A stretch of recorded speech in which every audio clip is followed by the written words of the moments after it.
Merci à Charlotte, encore une fois, de nous avoir tenu le stream, qui s'en va. Et a raison.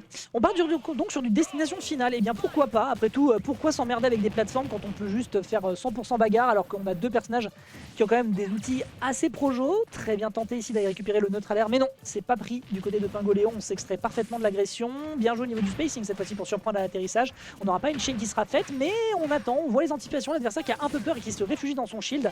Et quand on voit qu'on utilise énormément les up B pour surprendre du côté d'Yaiko, peut-être que la tactique de Pingoléon pourrait être la plus payante. On s'est pris les deux bombes dans la tête, ce qui peut être vraiment vénère en termes de dégâts. On veut encore une fois surprendre, mais le B va encore être déterminant et va être la bonne réponse proposée par le joueur de Samus. Là du coup, côté nantais, on se débrouille extrêmement bien. Vraiment la pression, on l'a déjà vu sur le set précédent sur le corner. Bah là tu le vois, un bon miette qui passe, derrière on a une punish. Oh, on est parti terriblement deep pour aller chercher. Là on s'est enfoncé dans les marais et non. Et non, ce sera pas la bonne réponse. On se sort du ledge trap côté Pingoléon premier qui réussit à passer au-dessus du charge shot avec le side B. Et pourquoi pas après tout. Le pressure en Chine, mais le forward tilt directement qui sort pour calmer un peu les ardeurs de Pingoléon premier. Avec derrière un coup sur le charge shot. Il va falloir faire attention dans ces drops de bord de terrain. À deux reprises avec le B, cette fois-ci avec le charge shot, on se fait surprendre. Le counter, bon, très bien. On n'a pas l'occasion de utiliser le Blizzaga ici. Mais. Hop. Petite conversion, ouais bon un petit forward air, d'accord. On n'a malheureusement pas l'occasion de lock l'opposant. Hop là, bon Blizzaga, il n'y aura pas de paire par la suite. Je pensais que la boule de feu elle est effectivement contestée, mais non, elle était déjà trop grosse. Thunder, l'adversaire qui peut pas faire énormément, on est patient, on attend, on a un projectile d'autant plus pour surprendre. Hop, dommage, il n'y aura pas de conversion jusqu'au bout. Mais par Arceor qui veut. Tilt, non, rien du tout. Une bonne dash attack cette fois-ci. On s'est un peu perdu au niveau du charge shot adverse. Le Thunder aussi qui peut être intéressant en partant deep, mais non, on a une bonne tech sur le bord de terrain. 3 là c'est plus bien sûr ce down smash, down throw. Dash attack ici qui se fera punir par l'autre de l'autre côté. C'est une meilleure burst option quand même du côté de Samus. Meilleur ball. Ok, la prolongation était top et derrière le chase pour aller chercher la dash attack. Très bien vu ici côté Pingoléon premier qui rappelle la suprématie de son starter en 4ème gen. Bon, même si Wisty Crab, mais bref, on va pas rentrer là-dedans. B, extrêmement bien vu. Ok, il n'y a pas de lock malheureusement. On est à 131 sur sa deuxième stock du côté de Pingoléon, il faut que ça compte. Ok, le lock est bon, il n'y aura malheureusement pas de follow-up après ce forward tilt me semble-t-il. Hop, down throw, on replonge l'adversaire, on sait très bien que là on peut pas faire davantage. C'est déjà ça, et on peut faire encore plus si je suppose. Très bien joué sur cette paire après le Blizzaga, l'atterrissage qui est malheureusement pas puni ici par Yaiko.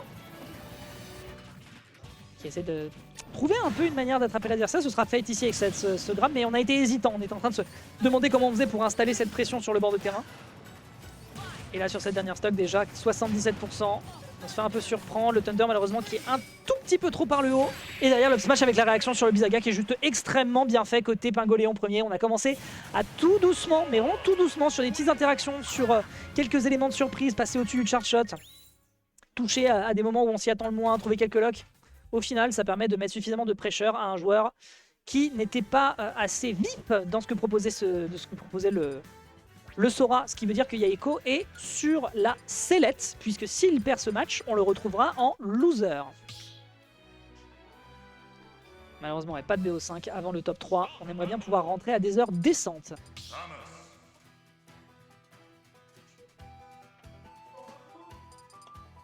Bon, pour le moment, du coup, du côté de Pingoléon, ça fait plaisir de voir Pingoléon faire des petits placements. On n'a pas beaucoup de Sora à Paris, et c'est quand même très très chouette de voir que lui, voilà, il persiste et signe sur son personnage, malgré un kiff de la plupart des joueurs sur le perso au moment de sa sortie.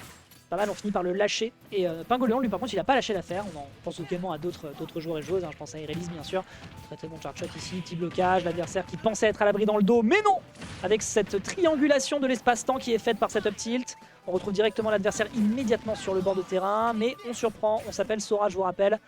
Une des toutes meilleures recoveries du jeu. Ouf, le charge shot alors qu'on était bien à l'abri dans le bouclier, c'était audacieux. Le HB malheureusement qui ne passe pas pour la 5e fois. Hein. Ça commence à se voir qu'on arrive quand même à bien se placer du côté de Pingoléon. Là par contre le charge shot into dash attack 100% déjà consommé sur cette première stock. On est très très bien installé du côté de Yaiko. Faut juste transformer l'essai. Qu'est-ce que c'est? L'hitbox de cette up tilt. Oh, faut qu'on en parle un jour. Un très bon charge shot. Mais non, on fonce un peu trop dans le tas là du côté de Pingoléon. On prend son temps, hein, les gars.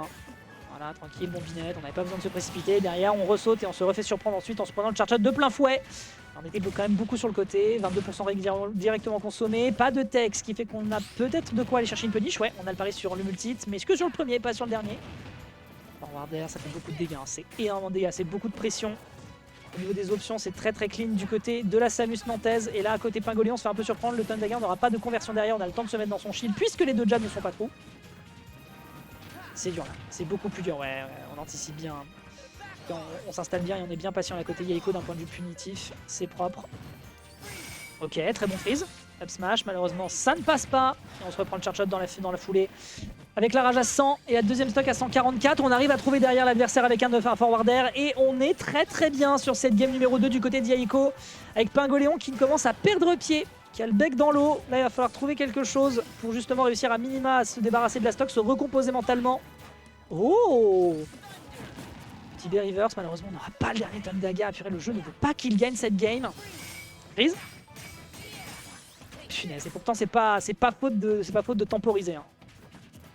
Ok, up air, on saute beaucoup quand même hein, du côté de Pingoléon, mais en même temps son perso le veut. Perso le veut, voilà, pas très bien ça par contre. On passe derrière, tu penses que l'adversaire a pas d'option out of shield? Bah si, un petit saut hacker directement, sortie de shield, c'est pas mal. Quel nerf le up B encore une fois. Bon, pas, voilà, qui a pas l'air d'être la meilleure méthode pour essayer de contrer le jeu que propose Pingoléon. Grab.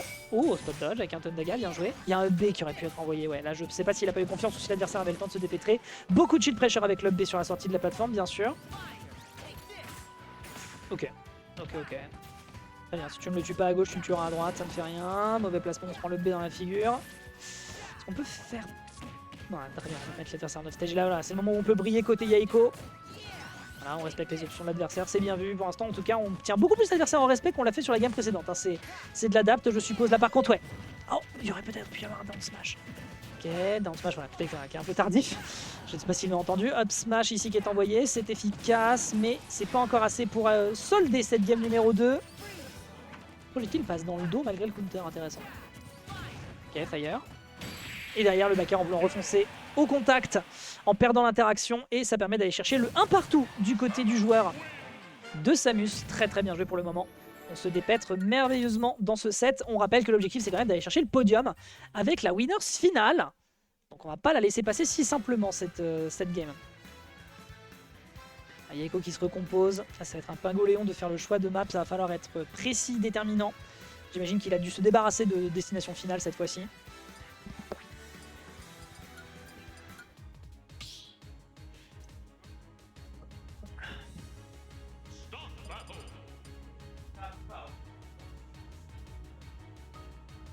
Qu'est-ce que ça va pouvoir nous proposer comme stage?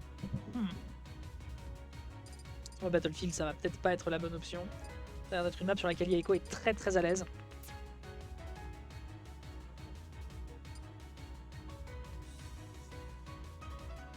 Et à Pingoléon, il a les crocs. Je pense qu'il a envie d'aller chercher son top 3. Il a envie d'aller chercher les BO5, il a envie d'aller chercher la sésame. Mais ça va pas être simple. Ça va pas être simple face à un adversaire qui a l'air de se recomposer rapidement, qui a l'air quand même d'avoir vraiment des très bonnes rythmiques. Hein, vraiment en termes de rythme de jeu et dans ce qu'il propose, c'est quand même très à l'aise. On est patient, on attend de voir les réactions adverses, on est conscient de là où sont ses points forts sur le bord de terrain. Vraiment, c'est de la très bonne facture, Yaiko. J'avais pas forcément beaucoup vu ce qu'il faisait en tout cas sur Nantes.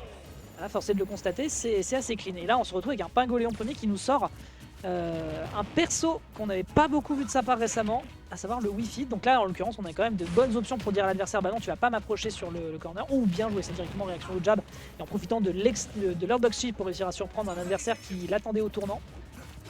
Ok. Alors, fais attention à comment on se positionne. Oula, on approche quand même beaucoup. On approche beaucoup au saut. On est obligé de surprendre un peu un adversaire, forcément avec la volleyball. Ok.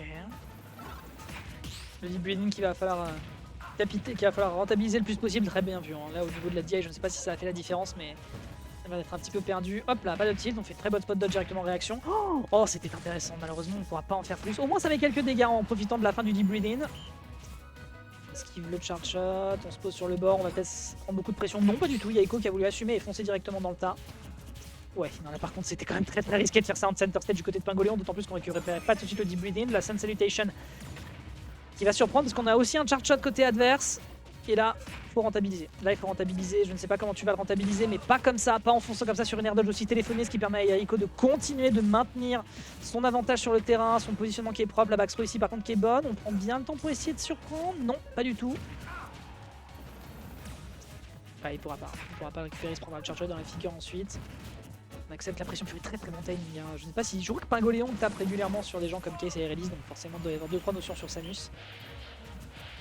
Un petit breed-in, 155%, ça pourrait être monstrueux sur un adversaire qui n'est pas prêt. Les deux qui veulent pas, hein. Les deux qui veulent pas, mais ça finira par aller en faveur de Yaiko avec une ouverture. Première stock prise ici par le joueur de Samus Nantes, qui pour l'instant nous fait voilà, un petit Shine Spark, pourquoi pas, up B, up pair, up B, pardon.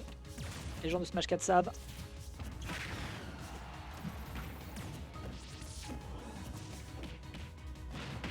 Ok, bien joué ici au niveau de la volleyball, c'est propre. Malheureusement le Senseitation qui est un peu rapide, on se précipite peut-être légèrement du côté de Pingoléon qui là pour l'instant se fait un petit peu, voilà, commence un petit peu malheureusement à tomber dans la crevasse avec un Yaiko qui a l'air de vraiment, on l'a vu déjà sur le set précédent, qui a l'air d'être précis sur la façon dont il mixe, sur la façon dont il surprend. Ça fonctionne très bien, très belle spot de, enfin très belle air dodge ici. Est-ce qu'on peut l'attraper? Non, c'est trop dur, hein. C'est trop dur pour l'instant. Grosse survivabilité, on passe par au-dessus, mais non, forcément tu sais qu'il y a un EB derrière qui va t'attraper. 77% déjà sur cette deuxième stock, c'est gigantesque. Très bien vu ici au timing sur le shield. Et là on trouve un pair derrière avec le D-Breathing qui fait la différence. Très bien joué ici du côté de Pingoléon. Mais voilà, faut rattraper le retard. Et rattraper le retard, ça veut quand même dire être capable de foncer face à une Samus qui fait beaucoup de mix, qui en plus sur un pari trouvera cette up B après le down air. C'est dur. On savait qu'on passait en dessous du charge shot, c'est tranquille. Binet, tu pourras pas sauter, bien vu ça, bien vu au niveau du placement. Le down air, ouais, encore un down air, derrière il y a une tech, voilà, 2 reprises. Le jeu veut pas qu'il gagne, là je pense que Yaiko ce soir est favorisé par Sakurai. Parce que là vraiment il y a beaucoup de petites micro-situations où déjà on le voyait sur le set précédent où on a réussi à très bien se dépêtrer. Oh, la volleyball qui arrive à contester le charge shot, très bien vu. On met l'adversaire de l'autre côté, on n'arrivera pas à trouver un grab. Et c'est justement chose faite du côté adverse, ça tuera pas. Les clubs throw quand même n'est pas à 125. Donc la prochaine, ouais, si tu prends le charge shot derrière. Ouh, quel DI de top. Allez Pingoléon, ouvre l'œil et ouvre le bon. Bombinette, c'est pas grave, ça ne te tue pas la bombinette. Ce qui compte, c'est de pas foncer bêtement. Charge shot, très bien vu au niveau de la plateforme pour mixer un petit peu. Mais là il va beaucoup mixer, il y a des grandes chances que ça mixe. Parce que là il fait beaucoup de charge shot derrière, on se prend le vide du forward air. Mais on mixait on faisait beaucoup de charge shot, à mi-distance il pouvait y avoir un grab qui pouvait tomber à tout moment. Donc 90% c'est pas si horrible, leur Dokshi forcément qui fait qu'on fait surprendre par le B. 90 c'est pas si dramatique que ça, si on a un deep breathing, on peut tuer très rapidement. Le backer ici qui est bien space. Très bon grab, on joue beaucoup sur le grab du côté de Pingoléon. Oh bien vu ça, très bien joué, il faut absolument faire attention quand vous jouez le perso sur ce que vous êtes capable de faire avec la volleyball. Et là en l'occurrence on se fait enfin surprendre par Yaiko pour une fois. On prend le charge shot, il lui faut un deep breathing, hein, je pense qu'il en est conscient. Ah, il peut pas, il en est conscient, très bien, Paris, on prend directement un grab. Là, Sun Salutation, là c'est parti. Pardon, le deep breathing qui va fonctionner pour surprendre sur un énorme gros forward smash, vraiment les 4 doigts tout de suite dans la visière. Et là, comment on sort de ça? Bah ouais, c'est pas parce que tu mets un coup de volleyball que t'es sorti d'affaire, mon ami. 105% qui sont récupérés déjà par Yaiko. Ok, le up kick était gourmand. Petit upper qui passera pas malgré une DI très in, j'ai l'impression, de côté de Pingoléon. Et derrière, le saut qui finit par solder l'échec de Pingoléon pour passer en direction de la winners finale. C'était un exercice délicat. Lui-même, vous le voyez, il est lessivé. Ce qui permet donc pour l'instant à Nantes de dire bah écoutez, ici c'est plutôt chez moi finalement Paris. Très bien joué. Très bien joué, ça sera donc en faveur de Yaiko pour l'instant, qui va pouvoir aller accéder au podium. On rappelle qu'il est le seed 3 de ce tournoi, donc si le